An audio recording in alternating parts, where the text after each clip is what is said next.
We're holding chapter 5 here in the Maimer. Al Kein Karu Tafshin Yud Gimel. So we said that that Purim, we had asked, why is it called Purim? Pur is the lottery, the lots that were cast by Haman, who sought to destroy the Jewish people. And we proceeded to explain that Pur, this concept of lottery, spiritually is a very high level of godliness. In fact, we compared Yom Kippur to Purim, and we said that Yom Kippur is merely like Purim. Purim is really higher, because on Yom Kippur we have a lottery that's only a component of the day. On Purim, the whole holiday is called Purim, meaning that's the essential theme of the entire Yom Tov, of the entire holiday. And we explained what's the significance of Purim, of lottery. So we said that lottery is where we can achieve full atonement. So that's why Yom Kippur, you need, why Purim is higher than Yom Kippur, greater than Yom Kippur, is because on Yom Kippur, in order to achieve atonement, it's not just the lottery, but you also have to do tshuva, there's repentance that's necessary. But on Purim, which is a day of joy, the tshuva is not an essential component of the day. And yet we see that the people, even though they faced extinction and annihilation for sins, that on Yom Kippur, in order to be atoned for, they would have to also include tshuva. And on Purim, we have, through joy, we were able to annul that decree. And so Purim represents a full atonement, a cleansing that happens through joy that's even greater than Yom Kippur. Right? If you combine it with what we said in the footnotes here, 26 and 27, so there's one point, which is that Yom Kippur doesn't atone for all sins. Even the sins it atones for generally needs tshuva. And Purim would be for all sins, including the sins that Yom Kippur doesn't atone for. So that's one way we can understand that Purim is greater than Yom Kippur. But another way, and what he says inside here, is that it's fundamentally a different day. The fact that on Yom Kippur, the fact that on Purim there's joy, so joy picks a person up to a level where he reaches a level that's higher than good or evil, right or wrong, and can reach that higher place where the good is essentially good, the evil is essentially evil, and that can achieve great atonement, as we discussed at the end of the last class. So now that we explained, though, that Purim, this idea of lottery, which is the idea of reaching higher, in other words, we said about one of the things that we do on Purim is it says that you're supposed to become intoxicated to the point that you don't know the difference between Arur Haman and Baruch Mordechai, that cursed is Haman and blessed is Mordechai. So as we explained, the way Chassidus understands that, it's not that a person doesn't know the difference between the two, who's cursed and who's blessed. But the point is, if you look at the quote of the Gemara says, Ad lo yada, that a person has to reach a level of lo yada bein Arur Haman and Baruch Mordechai. That there's a place where there's good and there's evil. Good is good, the evil is evil. But then there's a place that's beyond knowledge, beyond knowing that good is good and evil is evil. And even over there, you find that Arur Haman and Baruch Mordechai. So it's not that, or to put it in practical terms, like Chassidus applies this concept, this teaching, the Gemara, is that a person has to reach a level beyond awareness, beyond knowledge. And what does he find over there? That Arur Haman and Baruch Mordechai. So even in a place where there's no rational distinction, right, between the two, nevertheless, Haman remains cursed, Mordechai remains blessed, because it reaches on a level that's essential, where it's essentially so. Okay, so that's the idea of, and that's expressed in this idea of Pur, of the lottery. Where in a lottery it could go either way, right? There's no difference between the two items, and yet we find that Arur Haman and Baruch Mordechai. Okay, so now chapter 5. So if based on what we just said, that the Pur, that this idea of lottery is a very high level of godliness, a very high level of spirituality. So if so, what was Haman thinking? Why would Haman start tampering or tinkering with such a high level of holiness? Yep, so chapter 5. We have to understand that based on what we said above, that through drawing down that goyrel, you draw down the Baal Ratzon. Remember, as we said, that a lottery, what happens in a lottery? We said that the lottery is higher than intellect, because if I have a rational reason to choose something, I don't need to cast lots. And then we said it's even higher than will, because if I don't know what I want, so I cast lots to determine what I want. So you see that lottery has the capacity to influence your will. So how is that above when we're talking about God? There's a level of godliness that's rational, or that's structured. That would be Seder Shtashlis, the way God puts himself in a description, a definition as creator. Then there's God's will, which transcends creation, which is beyond creation. But then there is God himself. not as he's expressed, defined in any way, not in the way of creator, not in the way of being beyond creation, and even defined as wanting, but as he is himself. So we see that Geirul is rooted in the Baal Haratzin, in the one who desires. It's not just in his desire, but in the essence. Yep. So if so, why would Haman? And because that's why that level has the capacity to forgive all negative things. So if so, what then was Haman thinking when he decided to prosecute the Jewish people and to scheme against them, to cast lots? So, number one, if we're saying that Geirul is such a high level, why would Haman even be? Why would he be utilizing that mechanism if Geirul is rooted in the Baal Haratzin, in God's essence? But even if you want to say, okay, so you have there's good. We know everything has its counterpart in unholiness. So if there's a holy Geirul, there's an unholy Geirul, right? So there's higher and lower. So everybody says no. Furthermore, another question. We also have to understand, if we just call it Purim, because we're talking about, it symbolizes this idea of the lots that are rooted in Baal Haratzin, in God himself, in his essence. So fine, so let's call Purim that. That's it. But it doesn't. But when the Megillah names the holiday Purim, it says, why we call it Purim? Al Shem HaPur, because of the lottery. What's the lottery? In other words, the one that we've been talking about. Which one is that? The Hapur Behei Yidiyah Koy Al Hapur Shenemar Lifnei Hainu Hapur Sheipul Haman. Varei Hapur Sheipul Haman Hayin Bilti Ratzei. V'lamin Yikrem Yamei Eila Purim Al Shem Pur Zeh. When it says that it's called Purim Al Shem Hapur, it's called Purim because of the lottery, which is the lottery, the one that we're familiar with, the one that Haman cast. So why would we call Purim? You want to say that Pur is a very high level. Okay, so we'll call it Purim because of a high level. But when he's saying now, the Megillah says it's called Pur because of Haman's lots. But Haman's casting lots was a negative thing, not a positive thing. Right? So number one, what was he thinking to begin with casting lots at such a high level? And even if you want to say maybe that, well, there's a higher level Pur and then there's a lower level Pur. Even so, we're calling Purim after his Pur, his lots. We're assuming that he knew what a high level it was. Well, he seems to have been quite a philosopher, yeah. So the explanation is as follows. When we're talking about a level of ishtalshalos, of the creative evolutionary process. Since on that level, the actions of the creation are significant, so then ikar hashpa hil Yisrael. So then the primary blessing and spiritual life force comes to Israel, to the Jewish people. Why? The Fisha Yisrael, mitzvahs, because a Jew fulfills and observes Torah mitzvahs. And even somebody who is the opposite of what you would call a tzaddik, the opposite of righteous, nevertheless, we know the Gemara says, right, based on the pasuk of Yeshim, that even the rekodim shabach, even the empty, even those that are, or the Gemara says, Paisha Yisrael, which doesn't use that term here inside, right? But even somebody who's the opposite of righteous, even they're full of mitzvahs. Even they're filled with mitzvahs. So if they're filled with mitzvahs, so then when we're talking about a level of godliness, where the activities and the actions of the created being are significant, so then the Jew is always going to receive God's blessing. Why? Because even a Jew who's not living up to exactly to the expectations that God has for him, but even he's full of virtues, even he's full of good deeds, and therefore always deserving of God's blessing. Like the pasuk says, the verse says that God appears down from his holy abode in heaven, and he blesses his people Israel. Yeah, that when it says God is peering down from his holy abode in Shemayim, in heaven.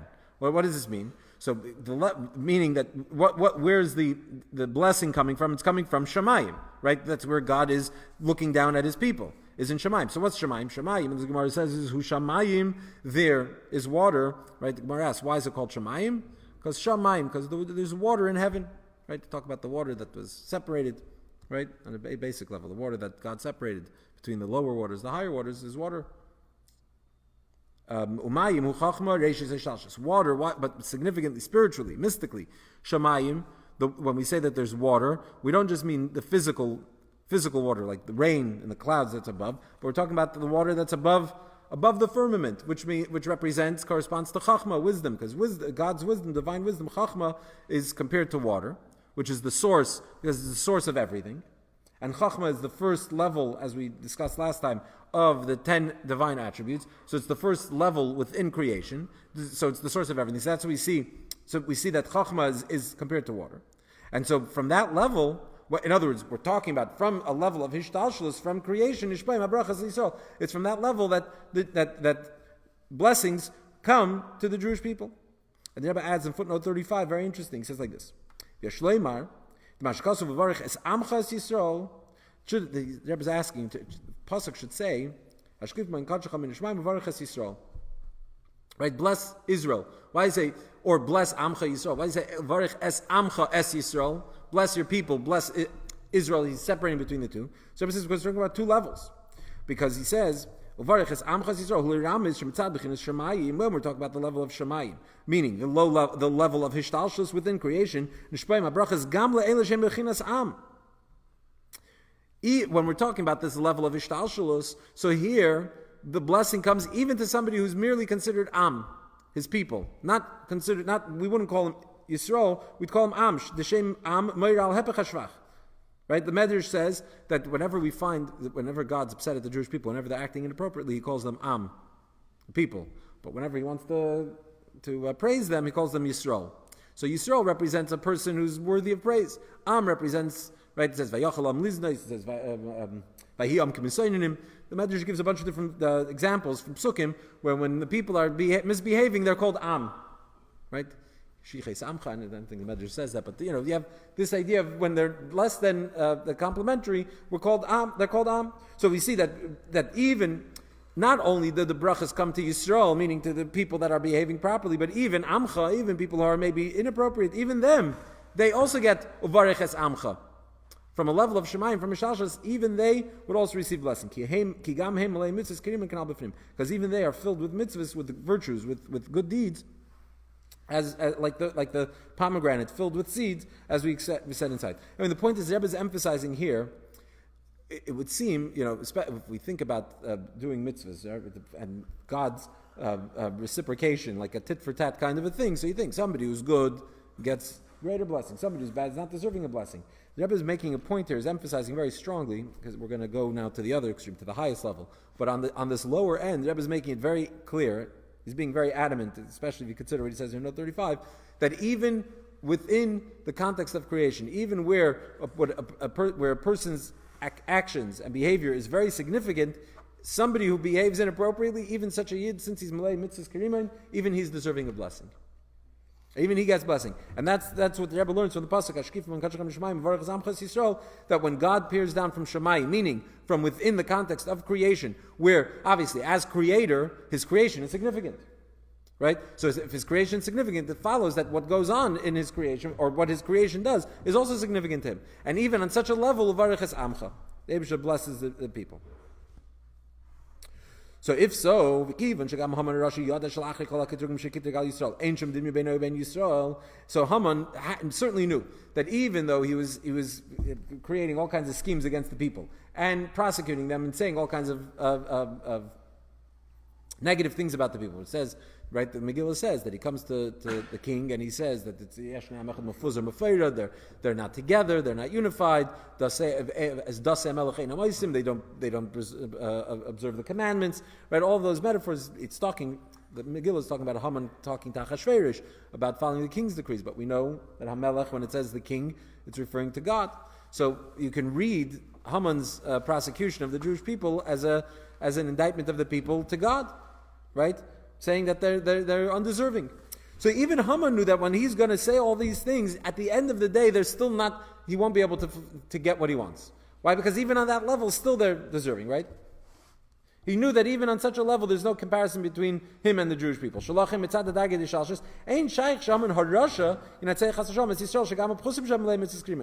first of all, every single Jew is deserving of blessing from God and is not deserving of punishment. That's first of all.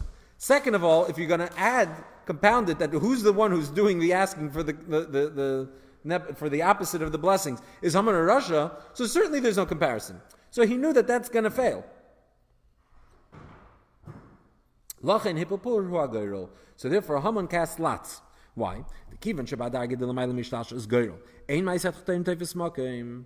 Since on that level of lottery, there, on that level, higher than Ishtalshalos, a level that's transcendent beyond creation, there the activities of the creation are not significant. V'akol shavim shav, and everything is equal there. Kachashecha kair, like the pasuk says, that light and darkness are the same. So lachin chashav shemitzad darges hagoyrol shalamayla mishtalshalos yeshmakim shu yinatzei chas shom Yisrael. So therefore he felt that if he goes up another rung, he goes up higher to a level beyond creation, there where everything is the same. So here already he'll be able to achieve his achieve his evil scheming and plans. Right? In other words, when we're talking about tishtalshalos within a bunch of, we're gonna. This idea is going to be further developed here as we move forward. But there are psukim that talk about the significance of man's activities in this world, how they impact the Eibusher, right? That Moshe Rabbeinu is praying that he's increasing, strengthening Adnai, meaning that he's adding koyach. It says that when Yidden do what the Eibusher wants, so that increases his strength. The pasuk says that the Eibusher is weakened from our inappropriate behavior, so it weakens him. So we see that the psukim that show that there's an impact, that we impact God. But then also we know the pasuk in tzedakta matitan, right? Pasuk in Yiv, if you're doing good, what are you giving him? If you do bad, what have you taken away from him? Meaning that you can't impact the Eibusher; he's beyond it.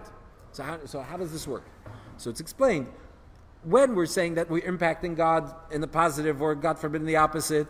So that's on a level of ishtalshus. As God creates the world and is therefore invested in His creation, interested in what's going on in creation. So here, on that level of godliness, on the level of ishtalshus, as we said, there it matters. But if you want to, but God is also beyond creation.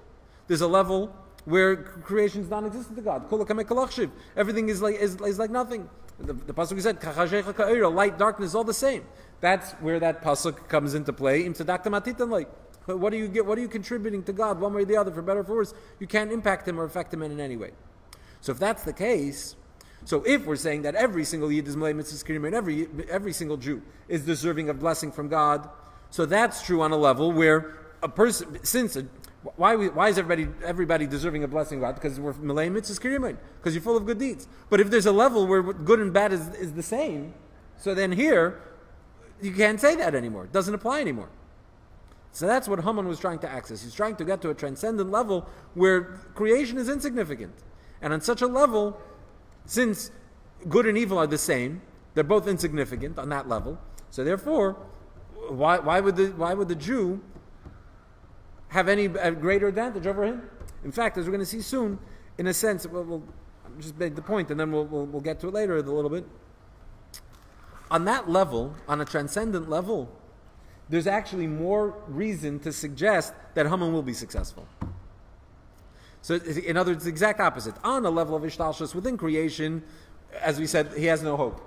But when you go to a level where everything's the same, so how do you see that everything is the same? How do you see that there's a level of God where good and evil are the same? If on that level, good prevails over evil? No. How would you know it's the same? If evil could prevail over goodness, then you know. How could it be that evil should never defeat good? It shouldn't be that way. So if you find that evil is defeating good, it means that what? That it's a level where they're the same. So it's arbitrary. So you go this way, go that way.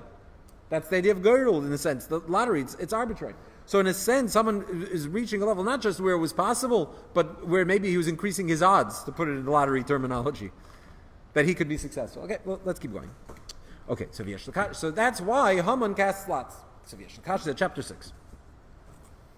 We can connect this with what's explained elsewhere. With regard to Achashverosh, right? Achashverosh is the king in the story of Purim. The Achashverosh or Achashverosh. So it's explained that Achashverosh, the word Achashverosh, comes from two words, Achash and Rosh. What does this mean? So Chash u'Malashon Shtika. Chash means silence. Kedisa b'Gemara, like Gemara says, "My chashmal chulu, itim chashes itim amalis." The Gemara talks about the malachim. They're called chashmal. That's the name of angels. Chashmal. So the Gemara asks, why they're called chashmal? So it says because the chashmal comes from the words chash and mal. Chash means they're quiet, and mal means they like memal, they speak. So that there are times, since there are angels that sometimes these angels are sometimes they're quiet and sometimes they speak. So what does this mean? When we say that they're silent, we talk about silence. Silence is higher than speech. In other words, when a person's quiet, it's for one of two reasons. Either he has nothing to say, so that since he has nothing to say, so therefore he's quiet. That's a low level of silence. But then there's a higher level of silence. Somebody who has something to say and yet is silent anyway. That silence is already higher because it's a silence that's higher than whatever wisdom he might have to say. Right? When we say somebody has something to say, we don't mean he's hacking a China. We're saying somebody who has something intelligent to say, and yet silence can be even greater than that speech. Right? And in fact, look at note 40. The Rebbe says over here. The Gemara over there where it talks about chashmal, where it says when are they called, when are they chash, when are they quiet, and when are they speak? So he says, the Gemara says, when God is speaking, so they're quiet. And when God is not speaking, then they're talking. Yeah, so they're quiet when God's speaking, meaning which means that when they're quiet, that's a higher level. Why? Because they're quiet because God's speaking. There's a higher level. There's a higher level here. So there's higher silence and lower silence, right? So here we're talking about shtika, silence that's higher than speech. Al derech mila besela shtikusa betrayed. So the Gemara says that to say something is worth one sela, right? There's a certain current denomination, certain currency, certain value. But shtikusa, to be quiet, is worth two. So.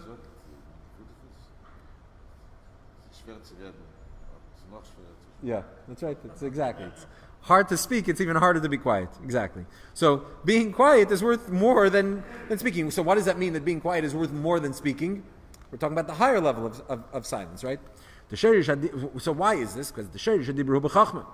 Speech originates in chachma, in wisdom, right? That's where you have the oisis hadibur, the letters and the words start to form in chachma. Ushtika, but silence, he bekeser shalamayla me'achachma. Silence, so we're saying like this, you have speech and you have silence. You can have a higher level of silence, a lower level of silence. So how is it in their source? So the source of speech is in chachma, in wisdom. That's where speech starts to take shape and form in the form of letters and words. But silence is higher than chachma. It comes from keser, from the crown, which is higher than chachma. Like the Mishnah says, Pirkei Avos says, that a fence for wisdom is silence. Yeah, so what's the meaning? What's the pshat that a fence for wisdom is silence? How is Lahavdil? What's his name says? Churchill, right? Said that better to be quiet and have everybody think you're crazy, or a fool, whatever. I don't remember exactly the quote, than to open your mouth and confirm it, right? So you could say, if you want people to think you're smart, be quiet. But that's a hack. That's like a life hack. You're not smart. You want people to think you're smart, so don't say anything. And like that, they'll think you're smarter than you are. But that's not the pshat there. In the Mishnah, we're talking about real wisdom, somebody who's really wise. So what's the fence for wisdom? Is silence. So what's this mean? The siag lachama, the meaning of a fence for wisdom, meaning siag meloshin geder makif, a fence that surrounds wisdom. Right? Where do you put a fence? You put it around whatever it is that you're protecting and safeguarding. So shtika, silence, which is a fence for wisdom, means that silence actually surrounds wisdom. So that corresponds to keser, the crown, which is above chachma. So your intellect, the seat of your chachma is in your mind. Where does the crown go? Above your head. It surrounds the head. It goes over it. It's a transcendent level that's higher. So we can connect this with what it says in the Medrash that Achashverosh. We said Achashverosh is Achash and Rosh, yeah, and we're saying so Achashverosh represents silence that's higher than speech, right? Which, as we're saying, silence comes from Ratzin, from higher than wisdom, higher than Ishtalshus, beyond Ishtalshus. And the Rebbe says we can connect this with what the Medrash says that Achashverosh is Achris V'Reishis. Right, that Achashverosh is Achris V'Reishis Shaloi, that the beginning and end are his, meaning that they're the same. The beginning and end are all the same to this level of godliness. Why? So what does this have to do with Achash, meaning that Achashverosh comes from the term silence? Because Keser, we know, is a transcendent level. The crown is above the 10 attributes that are Hishtalshalus. Hishtalshalus, we said before, Shemayim, Mayim is the Reishis Hishtalshalus, that's Chachma. So Hishtalshus begins with Chachma. Keser comes before Chachma. That's higher than Hishtalshus. That's Keser. So that's the transcendent light, the Eir HaSeiv, which is higher than Shalshus. The Eir HaSeiv, Kol Achris V'Reishis V'Shava. In that transcendent level, beginning and end are equal. They're the same. Achris V'Reishis Shalei. They're the same. Okay. So we see that Achashverosh represents a level of godliness that's beyond Hishtalshelus. So we said that Haman, his goyrel, his lot, is to reach a level beyond Hishtalshelus, and the Rebbe says we can connect this with the idea of Achashverosh. He's approaching Achashverosh. Achashverosh is also Achris V'Reishis. Chash Shtika. Silence. Okay. But we're leading towards another point here. He says like this. So if it's Tzarech Lahavin, we want to see just how high Haman was going with his goyrel. So the Rebbe says like this. Tzarech Lahavin, we have to understand the Gemara is said Achashverosh Al Shem Shehushcheru Pneim Shal Yisrael B'Yam. The Gemara says, and it's also the Medrash also right at the beginning of Esther says, that why is he called Achashverosh? So we have two things. We said Achashverosh is Achash and Reish. That's one thing, right? Silence. That's higher than Chachma. Then we said Achris V'Reishis, beginning and end are the same. These two are similar in that they both correspond to beyond Hishtalshelus, that transcendent level.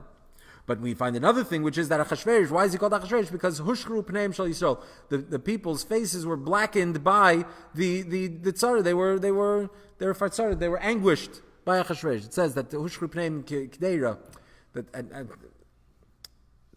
the Gemara and the Medrash learns it from the idea of Eish. The word Eish is also in Achashverosh, that just like you take a pot is blackened by the fire, right? So you take a nice shiny pot and then it becomes soiled, right? Through the fire, it becomes darkened. The same is true with the people, that their faces were radiant, they were shining, and then they were anguished, they were fatzarda, just like somebody you see somebody that has a shining countenance, that somebody who has everything going good in life. And sometimes you see somebody that twinkle in the eye is missing, is gone, because of the anguish that they might be feeling. So we see that Achashverosh comes from that term, that the people were anguished in his time. So we're saying Achashverosh is higher than Hishtalshelus. Here we're saying to the opposite extreme, Achashverosh, that's when they were anguished, they had terrible, they were facing major adversity. So how does this fit with the interpretation that Achashverosh is Achris V'Reishis Shaloi, the beginning and end are his, meaning total transcendence? So the Inyan Hu Dehianis says no. This precisely is the explanation. One explains the other. Since when we're talking about a level of transcendence that's higher than Hishtalshelus, light and darkness are equal before him, as we just said before in chapter 5. So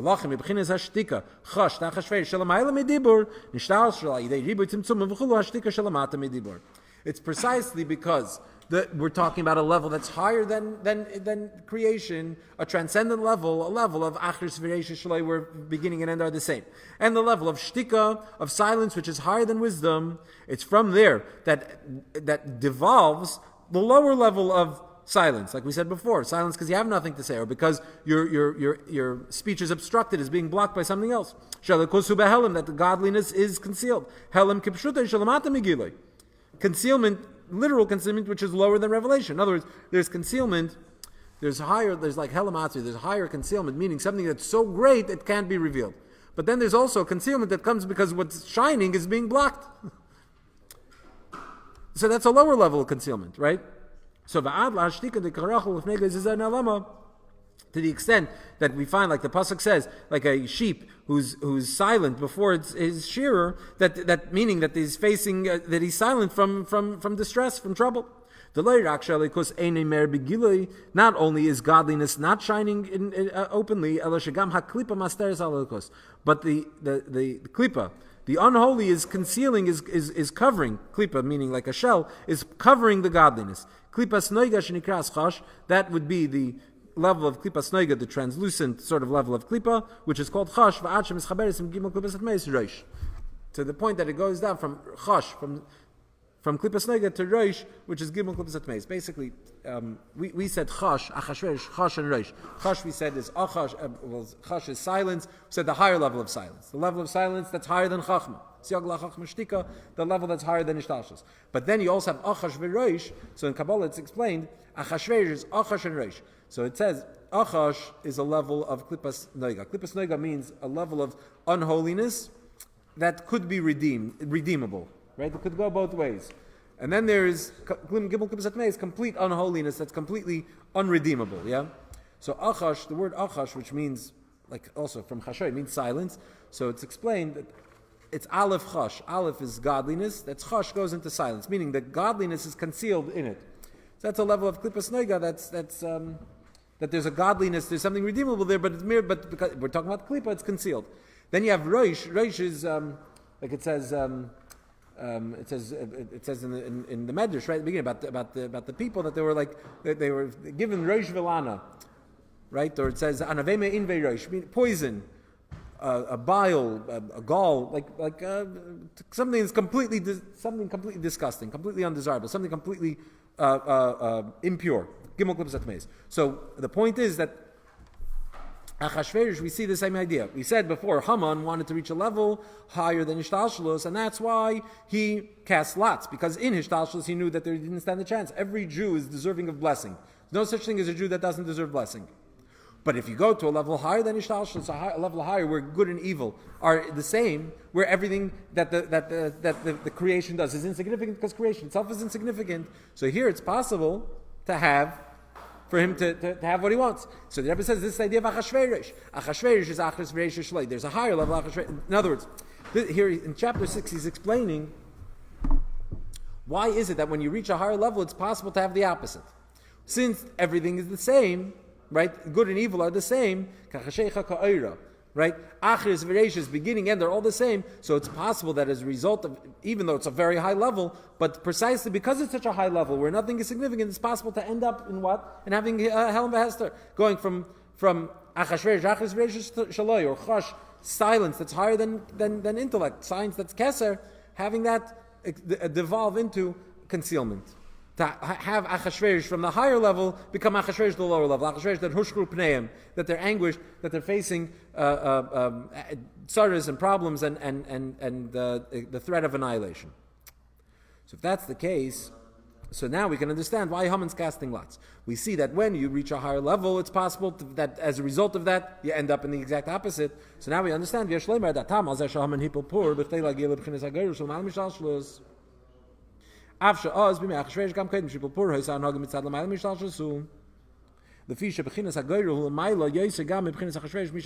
Rebbe asks over here in chapter 7 if we're saying that Haman is casting lots, he's reaching a level higher than Shalshas, that's how he knew that he felt that he had a chance. Then the Rebbe asks, but when we said Achashverosh, now that we introduced Achashverosh, we know that the people already were in tzaros. They're already having problems. Hushchru pneim, as we said. Right? They're facing already problems as a result of that higher level. So if so, what was Haman going to add by casting lots? What was he adding? Already things were already bad. So where does he want to go? Yeah, at the time of Haman's decree, we were already suffering from a problem where the people were anguished. Why? Because what was active at that time? Achashverosh, a level that's higher than Hishtalshalos, which gave rise to the people to be hushru pneim, for them to be suffering. So if that's the case, what was Haman's plan? What was the next step? In other words, if everything is equal there, so where's he kriching already? We're already on that place where nothing matters. If nothing matters, what was he casting lots for? So it says because Haman wanted to reach even higher, an even higher level. Yeah, and the Rebbe is going to explain how we do it. What time is it? 9:09. So the Rebbe is going to explain. So we'll stop over here. But the Rebbe is going to explain. Let's read one more line over here. It says like this: "Ve'inyanhu demizeh atzma shenikra b'shem Achashverosh b'pnei she'achris v'reishis shaloi muchach shegam legabei yeshna manyanim de'achris v'reishis el shehem shavin legabei." So the Rebbe says when we're talking about higher than Hishtalshalos here, it's a very sort of a bit of a more abstract concept. There's